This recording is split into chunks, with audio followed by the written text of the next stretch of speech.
প্রিয় সম্মানীয় আজকে এই সভাপতি সাহেব ও আমার পিছনে বসে থাকা নাজিম ভাই ও আমার সামনে বসে থাকা ছোট ভাই সকল, আজ আমি আপনাদের সম্মুখে যে বিষয় বা মেসেজ নিয়ে আলোকপাত করতে চলেছি সেই মেসেজটি হচ্ছে বর্তমান সমাজে অশ্লীলতা প্রসার ও সমাজের এই কুপ্রথা।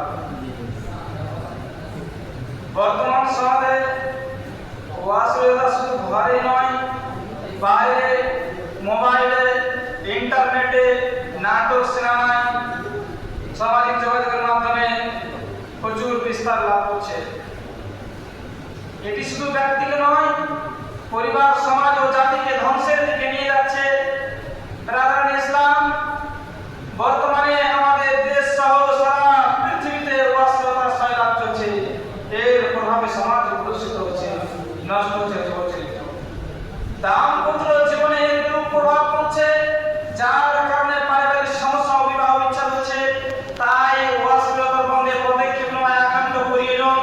মহান আল্লাহ রাব্বুল আলামিন পবিত্র কোরআনের মধ্যে বলেন, ওয়ালা তাকরাবুজ জিনা ইন্নাহু কানা ফাহিশাতান ওয়া সাআ সাবিলা, তোমরা ব্যভিচারের নিকটবর্তী হও না, নিশ্চয়ই এটি অশ্লীল কাজ ও নিকৃষ্ট পথ। মহান আল্লাহ রাব্বুল আলামিন পবিত্র কোরআনের মধ্যে আরো বলেন, ওয়ালা তাকরাবুল ফাওয়াহিশা মা যাহরা ওয়া মা বাতান, তোমরা প্রকাশ্য ও গোপনে অশ্লীলতার নিকটবর্তী হও না, তোমরা জিনার ধারে কাছে যেও না, অশ্লীলতা প্রকাশ্য ও গোপনে তাদের ধারে কাছে যেও না, নিশ্চয়ই এটি অশ্লীল কাজ ও নিকৃষ্ট পথ।